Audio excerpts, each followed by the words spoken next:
All right, it looks like we are at time, so let's go ahead and get started today. My name is China Chun, and I'm with NACB and the Consultants Training Institute. Before we get started, though, I wanted to go over a few housekeeping items. First, to obtain CP credit, you must answer all the poll questions that pop up on your screen during today's webinar. CPE certificates will be available to ABW International subscribers within 7 to 10 business days after this webcast. If you have any questions during today's webinar, please use the Q&A submission box, as those will be directed to our presenter and also Wolfgang. If you have any technical questions or questions about NACB or GACABA, please feel free to use the chat feature, as those will be directed to me.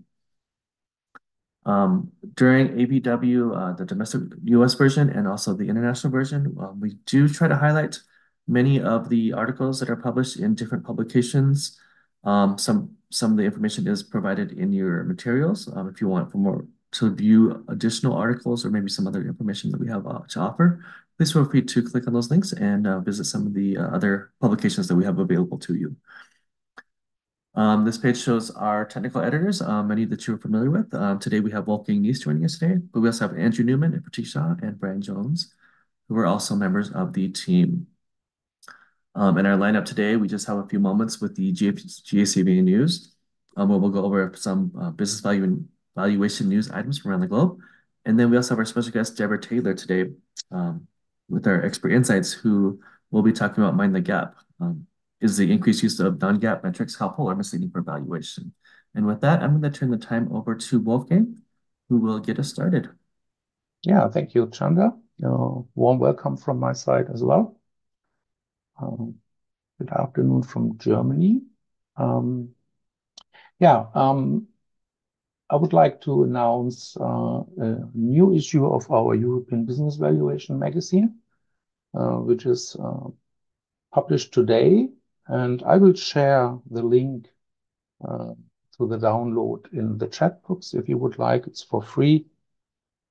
Here is the link, and yeah, you are invited to contribute as well as an auditor. You will see that we have started editing country-specific topics in the European Business Valuation magazine in this actual version. For example, we have an article from Finland, business valuation in Finland, but we are open for any new inputs from different countries.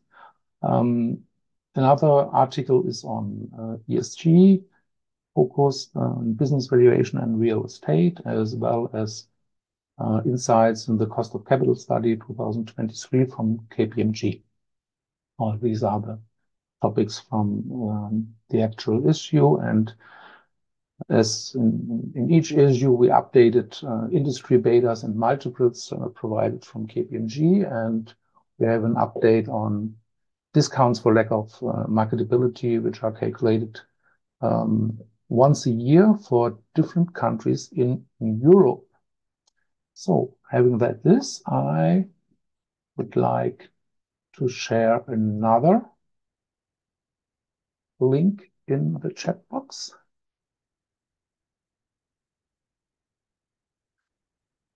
Yeah, I'm happy that Deborah Taylor is sharing us today. She is trainer at Financial Edge in London, where she delivers financial trainings to investment banks and asset management firms. Before joining Financial Edge in 2019, she was director at Barclays Equity Research for 7 years, specialized in accounting valuation research, and ranked one of the top ranked teams in her sector.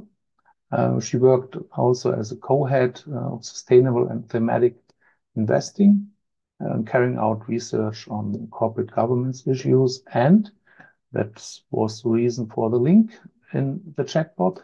She has also co-authored 2 books, Financial Statement Analysis under IFRS and Company Valuation under IFRS. And the second one I've shared with you, and I highly recommend to add these nice, very good reading to your business valuation library. So having said this, I'm looking forward to Deborah's presentation on Mind the Gap. Thank you, Deborah. Thank you, Wolfgang. And thank you for joining today's webcast. I'm going to spend around the next 45 minutes talking to you about a topic that I think is really important for anyone who's involved in valuation. Before I do that, let me just give a little bit more context, adding to the background that Wolfgang just provided to you on my experience. So I work for a training firm, Financial Edge. And I've been doing that for about 6 years. And during that time, I deliver a huge amount of training to finance professionals. That includes analysts, graduates, joining investment banks, private equity firms, and investment managers. Okay. And the topic that I'm going to talk to you about today is something that we always cover in our fundamental training. It's really critical when we're valuing companies that we know what we mean by earnings. Okay, so I think it's a really important topic. It's a hot topic. It's an evolving topic at the moment. As we'll see, there's regulations which are evolving at the moment around the topic of non-GAAP metrics. And therefore, it's something we should all be fully informed on. In terms of what I'm going to cover, we're going to start off with an analyst perspective of non-GAAP metrics, making sure we know what they are and how we should be using them in our analysis and valuation. Then I'm going to look to the empirical evidence. We're going to look to recent academic research to understand when or whether non-GAAP metrics are misleading or helpful in our valuation. I then want to highlight to you how technology is driving change in how we consume financial data and how that might impact on how the regulations might evolve, but also how it increases the urgency with which regulations should evolve. And then finally, the big question at the end, are the regulations that we have and that are on their way, are they fit for purpose? So that's what we'll try and address over the next 40 minutes or so. Let's start off with making sure that we are clear on what we mean by non-GAAP metrics. The question I asked is, are they helpful or misleading for valuation? But we need to know what we're talking about. Well, non-GAAP metrics are performance metrics, which are defined by management and not defined by accounting standards. As a result, we have lots of descriptors used when companies refer to these, okay? And they refer to them sometimes in their financial statements, but more often in other communications with analysts. So analyst presentations, press releases to the market as well. So sometimes management refer to them as adjusted metrics, underlying metrics, core, comparable, or even pro forma metrics. And these can be applied to a whole range of metrics. EBITDA is one of the most common ones. Yeah, management adding back depreciation and amortization to their operating profit and maybe even adjusting those further. It could be operating profit that's being adjusted. It could be net income or even EPS. So all of these are examples of non-GAAP metrics used by companies in reporting their performance and generally being used by management to report what they view as a more faithful or a truer measure of performance for the company. Now, just to give you a bit of context, at the bottom of this slide, I've got a link. The link is available in the slides that have been shared. And I'm just going to show you an example of a company using non-GAAP metrics. Okay. So here's Coca-Cola in their full year results for 2022. That's just over a year ago they released these. And they reported their results in the news release. And you can see a number of non-GAAP metrics which are being used by Coca-Cola. They highlight their revenues, which grew by 7%, but also shortly after that, they highlight that their non-GAAP revenues, their organic revenues, grew at 15%. They highlight that their operating income grew by 24%, but comparable currency neutral operating income, that's non-GAAP, grew at 21%. So you can see here the difference between GAAP and non-GAAP is quite significant and really affects how we view their performance during the year. Deborah. Hello. Hi, sorry for interrupting you. It might be happened that your share, so you are still sharing the PDF slide. Ah, okay, apologies. Okay. Let me double check.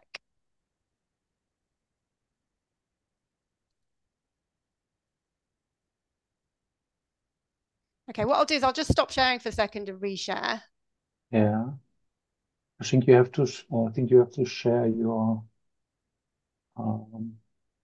monitor, not only the PDF.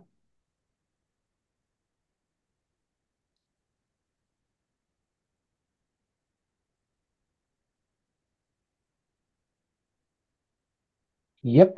Better? You see here. Okay, great. I think unfortunately, it might be that I have to keep resharing my screen every time I switch between applications. I'll see if I can switch back again. Apologies for that. So just to repeat, you can now see on the screen that the non-GAAP metrics give a very different view of performance. The revenues on a non-GAAP basis, the growth of those is more than double those on a GAAP basis. And likewise, a very different view of performance when we look at operating income on a GAAP versus non-GAAP metric. Okay. I'm going to just switch back now to the slides. Wolfgang, can I just check? Can you now see the slides? Perfect. Brilliant. Okay, fantastic. So let's have a look at the regulations. How do companies have to disclose and calculate their non-GAAP metrics? Well, the current regulations that we have for non-GAAP metrics kind of follow a model of disclose, don't prescribe. What does that mean? It means that the regulators so far have really withheld from telling companies how they should calculate their own non-GAAP metrics. They take the view that it's management's decision as to how they calculate those metrics. And instead, the regulations focus on ensuring there is adequate disclosure to help us understand how those metrics are calculated. Now, we're obviously in a very global financial system. So we have different sets of regulations. The US regulations come from the SEC, that's Regulation G, implemented in 2003, although occasionally we've had updates and clarifications on those regulations. And those regulations cover all communications provided by the company, and they cover non-GAAP financial measures. In Europe, at the moment, we don't actually have any formal regulations, but we do have guidance that's been published by ESMA in 2015. And that guidance is on what they refer to as alternative performance measures. Now, helpfully, although there are slight differences between the SEC rules and the guidance published by ESMA, broadly speaking, the main themes of that guidance and regulations is very similar. For example, both of those sets of rules require equal or greater prominence for GAAP numbers. So a bit like we saw with the Coca-Cola press release, wherever there is a non-GAAP measure being referenced, then ideally there's a GAAP equivalent provided, but also without providing more prominence to the non-GAAP measure. Secondly, there is a requirement for a reconciliation between non-GAAP numbers and the nearest GAAP equivalent. So if we have adjusted EBITDA being presented by management, they have to start with a GAAP number, for example, operating profit, and then provide a reconciliation that takes you from that operating profit to the EBITDA. Next, there is a requirement that the non-GAAP measures are not misleading. So there has to be some basis for why that is useful for measuring performance of the company.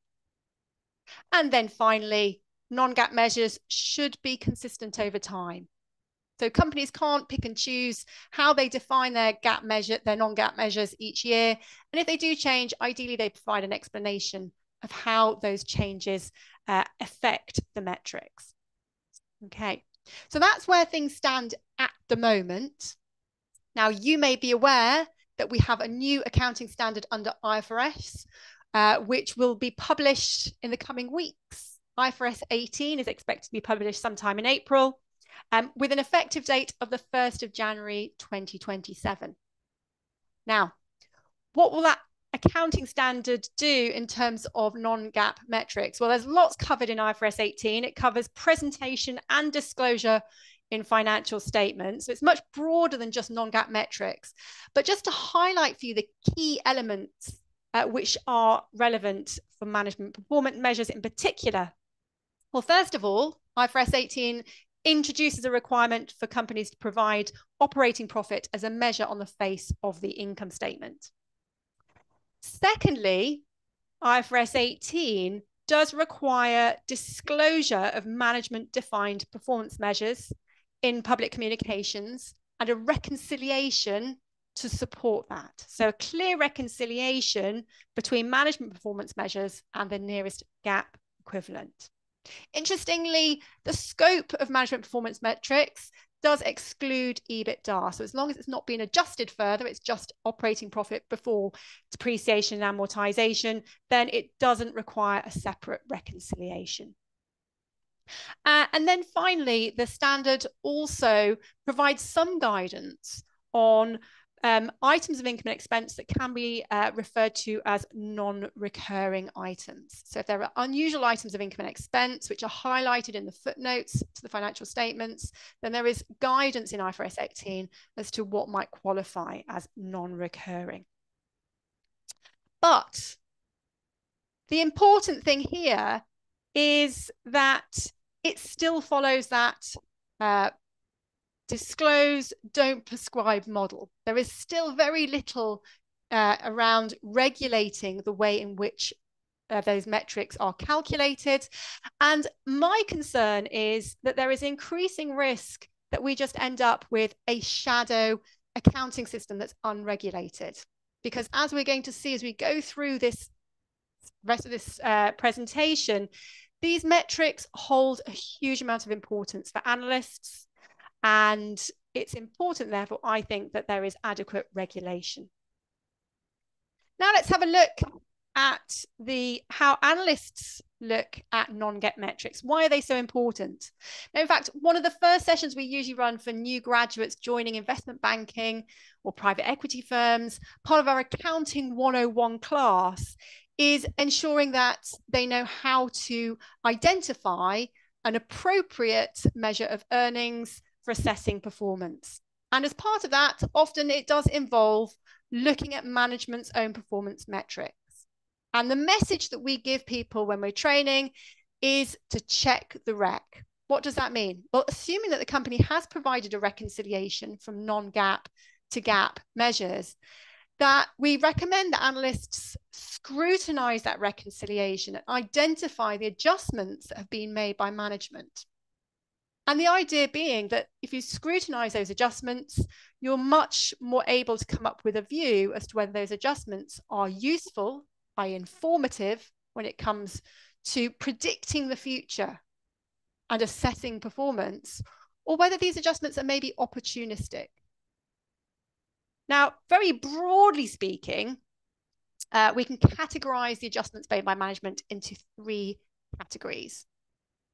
And let's start off on the right-hand side.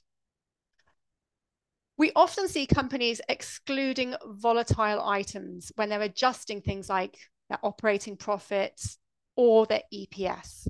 And we have a lot of sympathy with that. Volatile items are low in predictive value, and therefore generally, particularly when it comes to making predictions of the future, excluding those make things life a bit easier for us. And examples of that would be FX gains and losses. So moving along slightly, we now have non-recurring items, sorts of adjustments that companies make to exclude particularly items of expense which are one-off in nature. And examples of very typical non-recurring items that management adjusts for are things like restructuring costs, litigation costs, and asset impairments. Now, you might wonder why they sit on the middle of the spectrum between opportunistic and informative. Well, provided they are genuinely non-recurring items, then of course we would expect that they would be excluded from a measure of an underlying measure of performance and for predicting the future. The risk with these items, however, is they aren't actually non-recurring items. We have seen lots of examples of companies who add back restructuring costs, which then seem to continue year after year after year. Likewise, litigation costs in some industries. It is really just a function of the industry they operate in that they will have high levels of litigation costs. And therefore, what we encourage our trainees to do is to really scrutinize those costs and check, are they genuinely non-recurring? However, on the left-hand side, we have the adjustments that we're always most concerned about, which is where companies or management adjust for costs which are maybe non-cash in nature, but recurring. And the argument often is that they are trying to exclude these costs because they are non-cash, they may be in some way less relevant. But remember that if you're calculating operating profit on an adjusted basis, it's still a profit measure. And therefore, we are very skeptical of adjustments to exclude things like stock-based compensation, pension costs, or even the depreciation and amortization, which is associated with M&A. So in general, we view these types of adjustment as more opportunistic.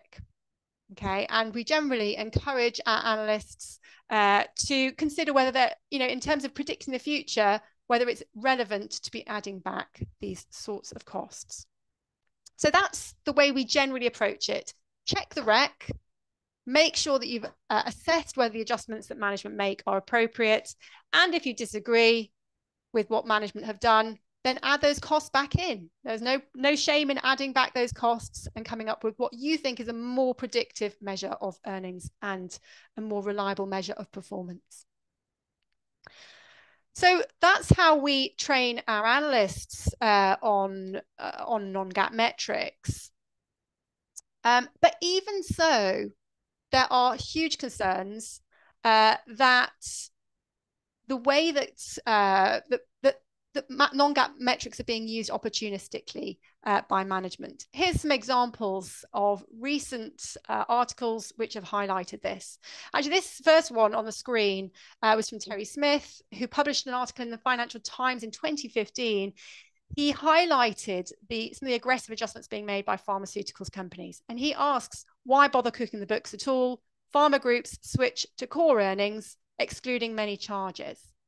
Okay, so they were frequently adding back items which were recurring, and it was helping to elevate not just the non-GAAP metrics they report, but also many of those non-GAAP metrics were being used for management incentives as well. So, and that's the first one to highlight. And then secondly, on that slide, we've got a quote from Morgan Stanley Research. That's much more recent, 2023.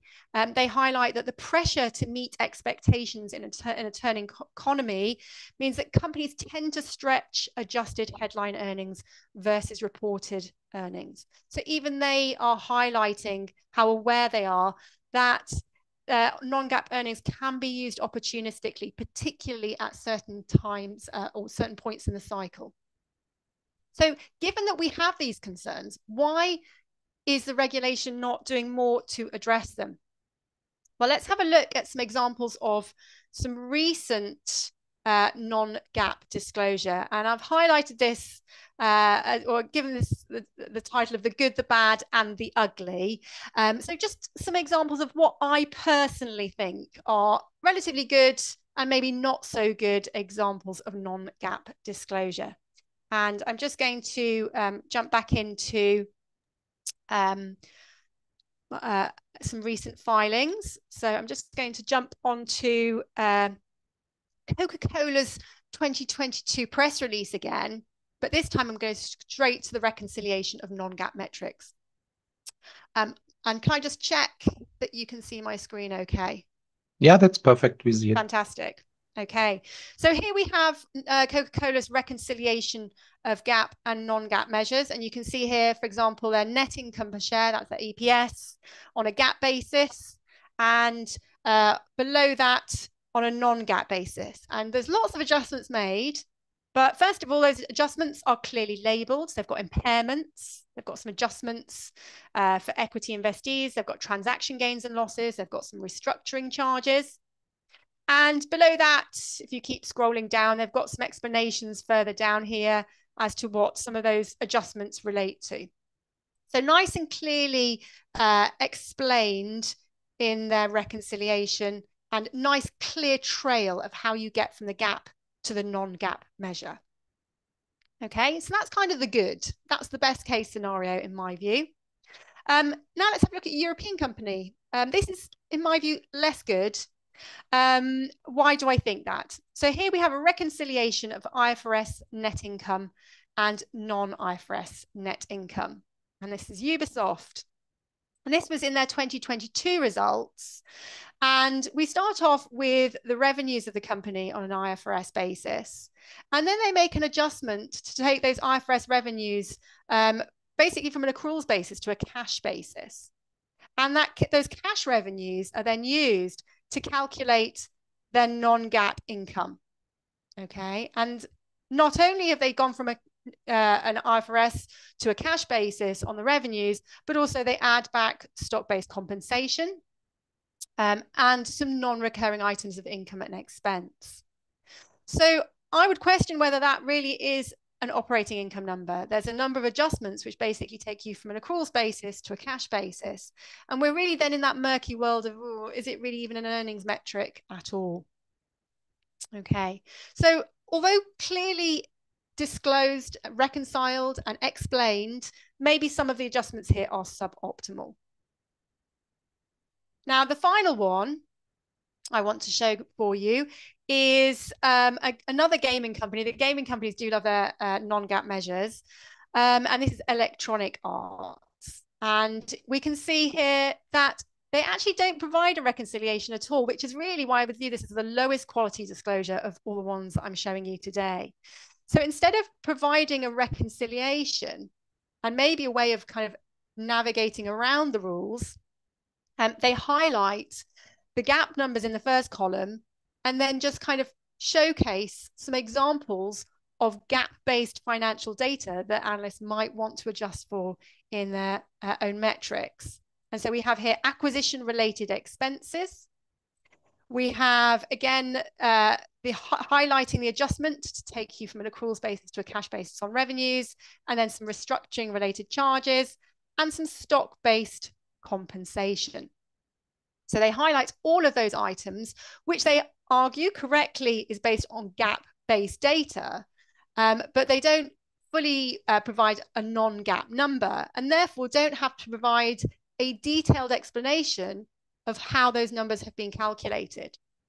Now, they do highlight in their footnotes that the information, the GAAP-based financial data does come from their financial statements. I think the footnote further down the page. For more information about the nature of the GAAP-based financial data, please refer to Electronic Arts Form 10K, their annual report. Now, I've had a look at their annual report, and there is no information at all about acquisition-related expenses and what that involves. Okay, so really the lowest quality disclosure there, because there isn't a proper reconciliation, a proper explanation of what these adjustments involve, and very concerning that, you know, in all likelihood that, you know, analysts are using those adjustments in their own numbers.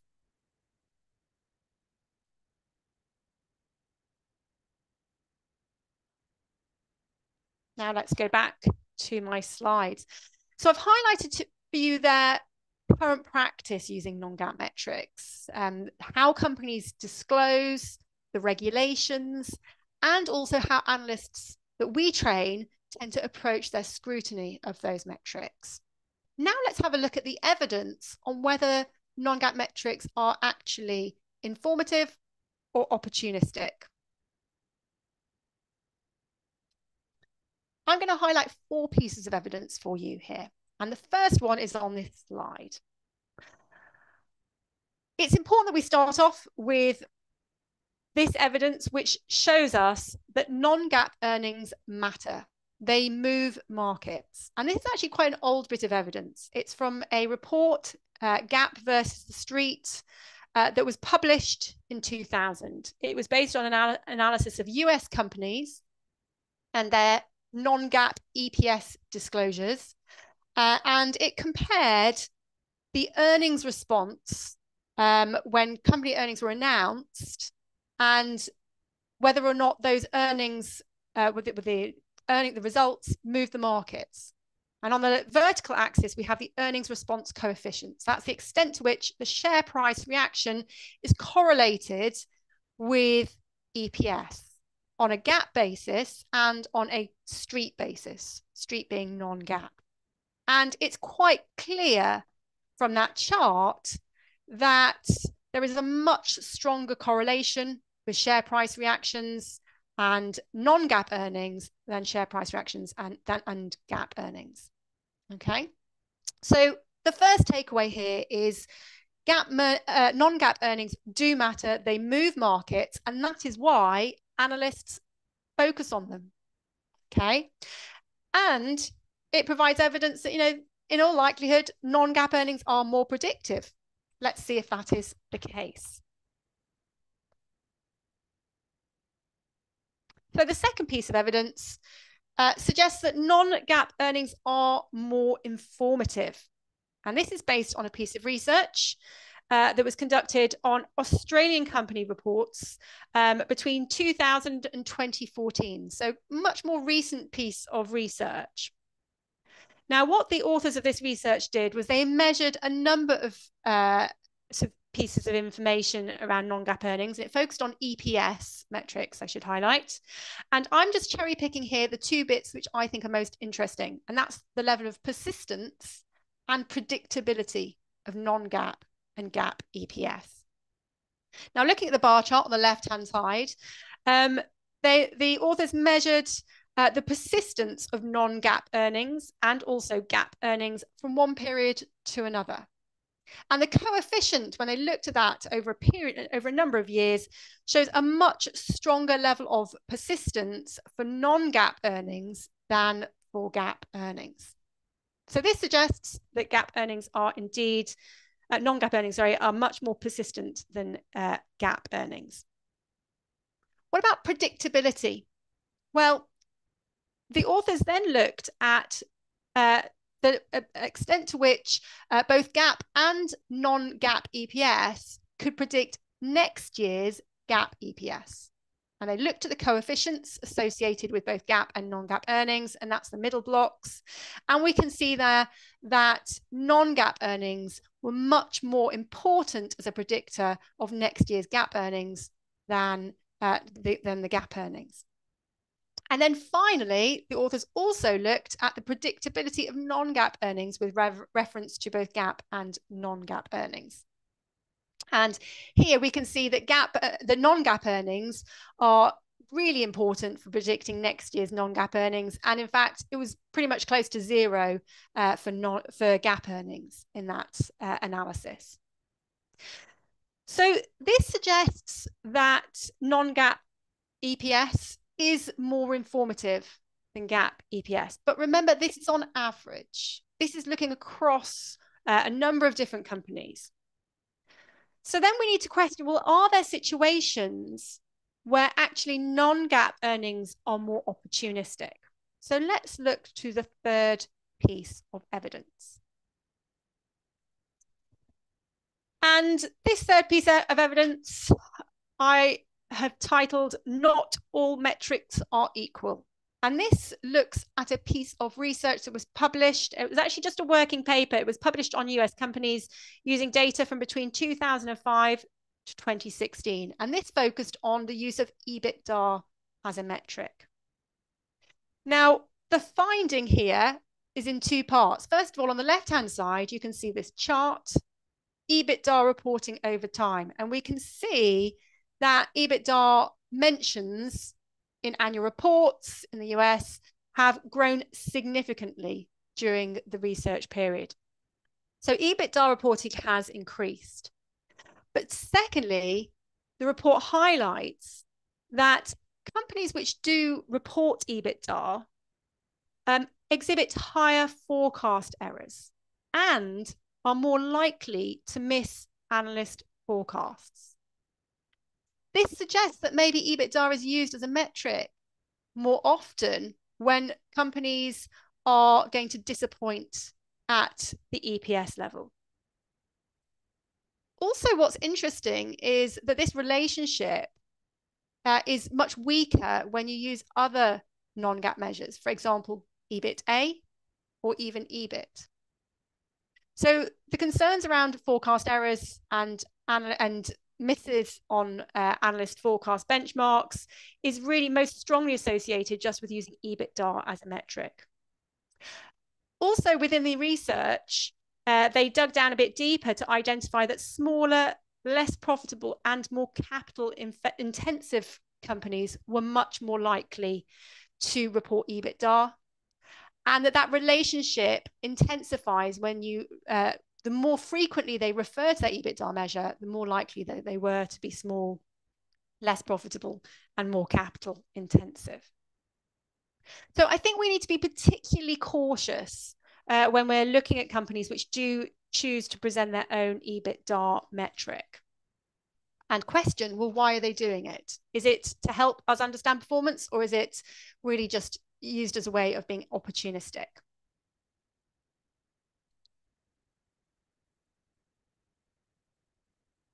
The final piece of evidence that I want to highlight for you references that not all adjustments are equal.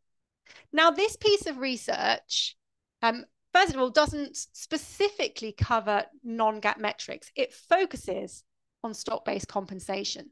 And this research was published in 2019 and looked at US companies between 2006 and 2017. So again, a very recent piece of research. Okay.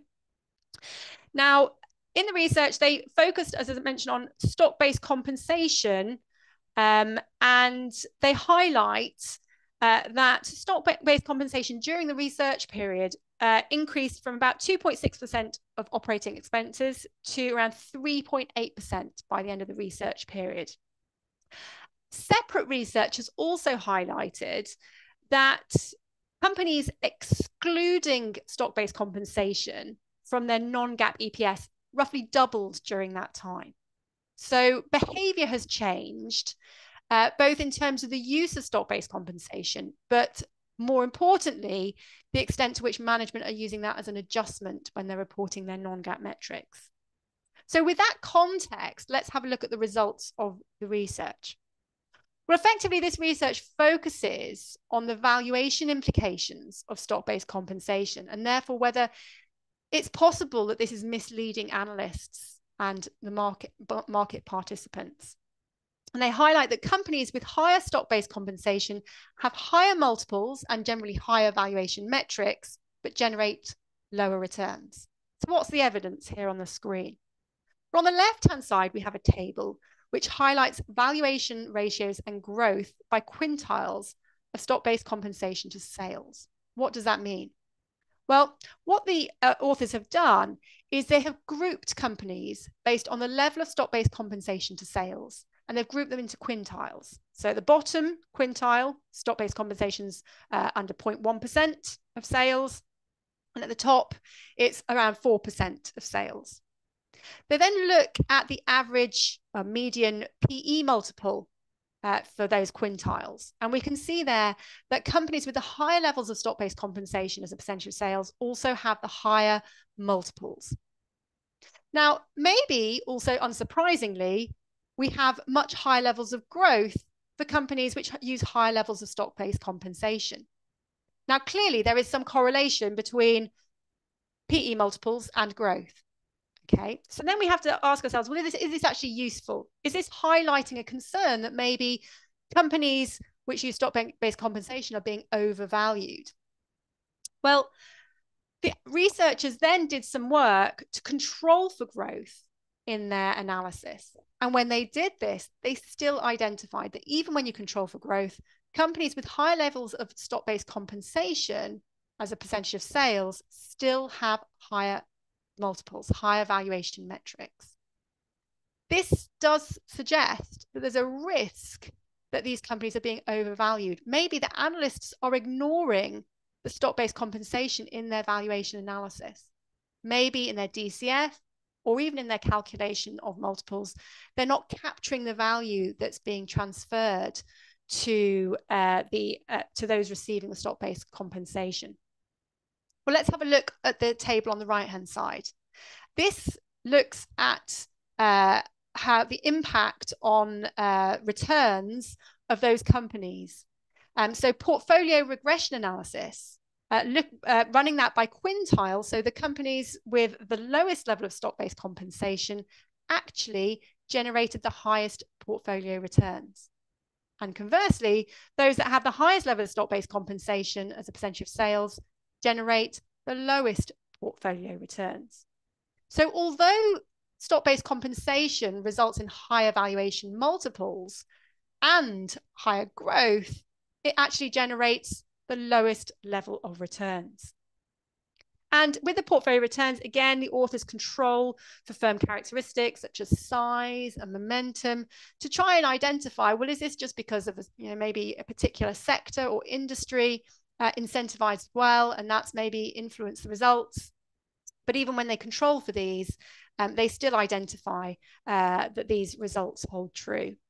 So this does really lead us to ask the question whether or not stock-based compensation, particularly now that as increasingly companies adjust it out of their adjusted metrics, does that mean that analysts overlook this as an, as an expense, as a transfer of value when they are valuing companies, and likewise market participants? So that's some of the evidence I wanted to highlight for you.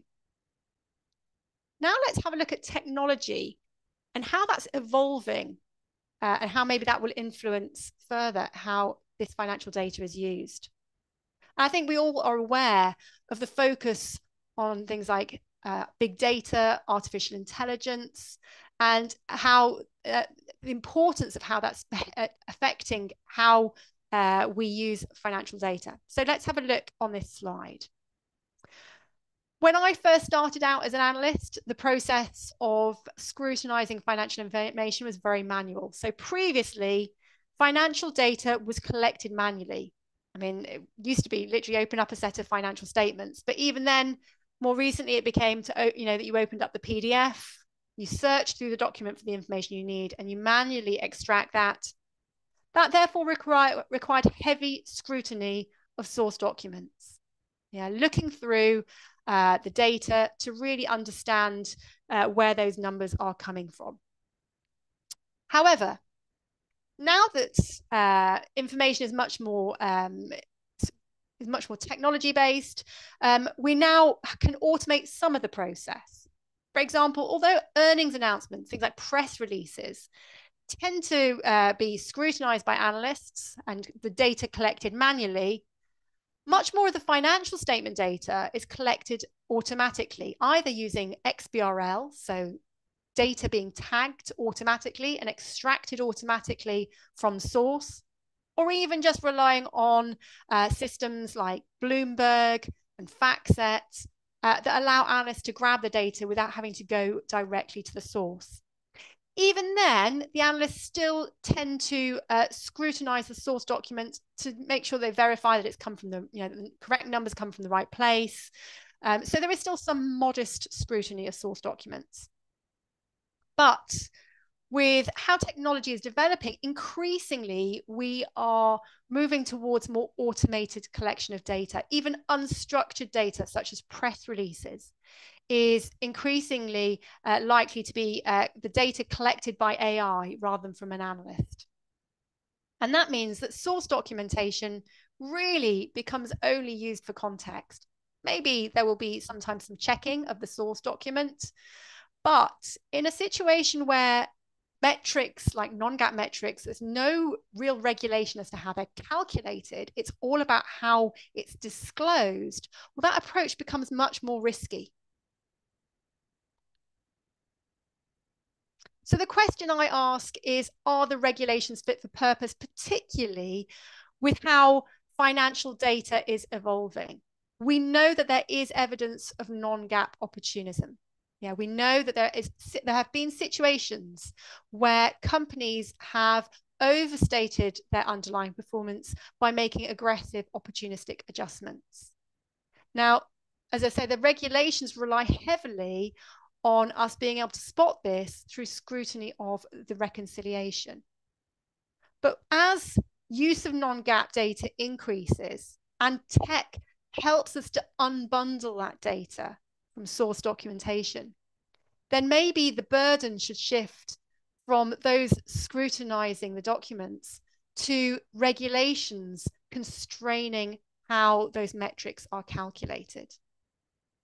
So I continue to have this concern that the regulations are not keeping up with how tech is evolving, and that we need to keep monitoring this. And I think further work is needed on the regulator side to really consider whether or not this disclose, don't prescribe method is still appropriate.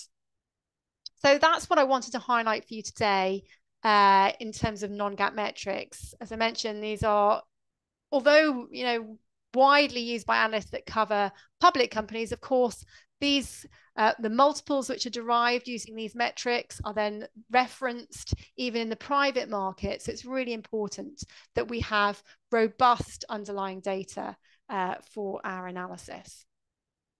So that's what I wanted to highlight for you guys today. And I happily take any questions that you have on this topic. Yeah, thank you, Deborah. So, yeah, any questions from the audience?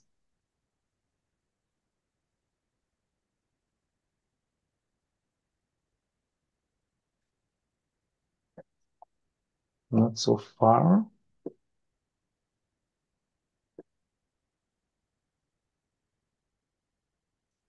Very helpful. Wow, great presentation. That's definitely the case.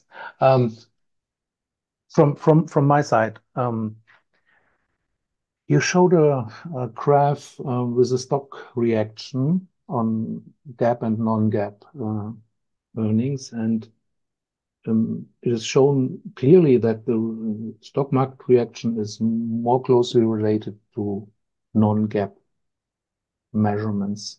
And your explanation to this was that might be that the analysts look on non-GAAP measurements primarily. Do we have any other explanation for this? Maybe the stock market is not so rational sometimes. Well, I think, well, yeah, I mean, there are definitely going to be anecdotal situations where the market is not rational. We know that.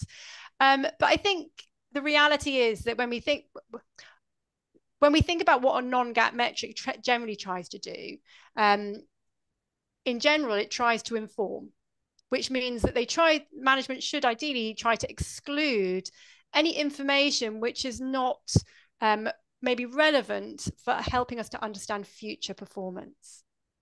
And therefore, it would make sense that a non-GAAP metric would be more closely correlated with share price reaction, because we're excluding maybe one-off impairments, one-off items of income and expense.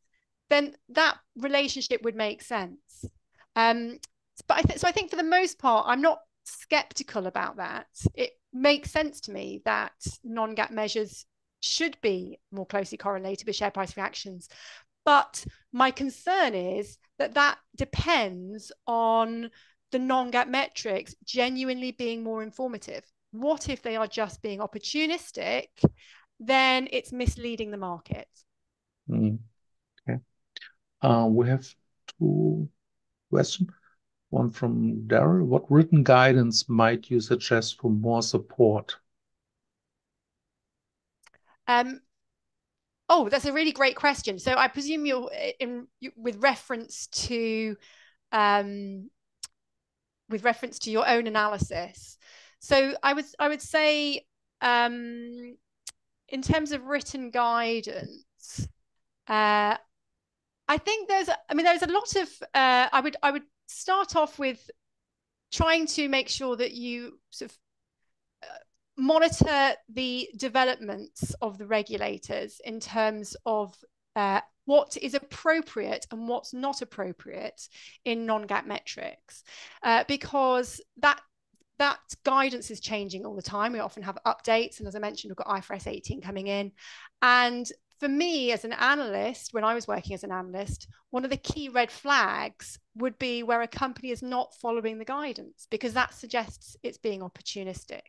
And so, for example, a company that's not providing a clear reconciliation from non-GAAP to GAAP numbers. In terms of the aggressiveness of the adjustments, the slide that I showed you, I think, is a really simple tool in your toolkit for also helping to understand where the risks lie. Fundamentally, if the adjustments relate to recurring items, you have to ask yourself whether it's appropriate for that to be excluded from a non-GAAP measure. Whereas if it's a volatile item or a non-recurring item, you can take much more comfort over that. I hope that answers your question. Thank you. Another question. It raises many concerns. To look at. Curious your thoughts of ways it might work for privately held companies. Yeah, so in general, private companies don't have the same need to present non-GAAP metrics, because they're not sort of providing sort of the information in the same way as public companies. But the practice that's used by public companies then feeds into how we analyze private companies. So, for example, if we're looking to multiples of public companies using adjusted EBITDA, and that adjusted EBITDA excludes things like stock-based compensation or other non-cash items, then arguably we have to do the same when we're transferring those metrics and looking at private companies. So although the private company is not necessarily providing this kind of disclosure, for consistency, we're often going to be using the same methodology for private companies. Thank you. One more. Is it accurate to state that non-GAAP metrics equate to normalizations? Yes, well, ideally, that's what it's trying to do. Ideally, you're trying to normalize earnings to be able to give a metric which is not distorted by one-off non-recurring items. I would argue that if a company is just adding back costs, that's no longer a normalization. It's looking at an alternative. It's looking at a completely different way of assessing performance. You're just excluding certain cost items. Now, some situations it can be useful. It could be that you're, I don't know, a credit analyst wanting to look at a metric that has more reliance on cash flow information. But we have to remember that actually the starting point is that someone picking up a set of financial statements, that they're looking at it from the perspective of a shareholder. So ideally, it should be normalizing earnings, but in reality, that's not always the case. Mm-hmm. From Trish, would it be helpful to adjust the non-GAAP financials for private company valuations to GAAP basis? So great question, Trish. Yeah, I mean, in general, the private companies would often provide their numbers on a GAAP basis already, but then we have to then make sure that those are, even for private companies, that we're using clean earnings. So we've excluded non-recurring items. So I think the challenge, Trish, is that if you use a GAAP basis, it still has to be clean, because we want clean earnings to predict the future. One more from Kathleen. What do you think are the dynamics of SBC generating the lowest level of returns? seems counterintuitive that they provide incentives for productivity. Absolutely, Kathleen. It is counterintuitive. But the cynic in me suggests that that means that they are being overvalued by the market. So the low level of returns is because actually the starting point is that the share price is too high, and therefore in subsequent years it has to disappoint. So that would be the skeptic in me. And remember, as I mentioned during the presentation, there's a lot of cross-sectional analysis to try and ensure that you're not just picking up on certain characteristics. It's not just that certain industries drive those results. Thank you. One question from my side, it's a final question, I think.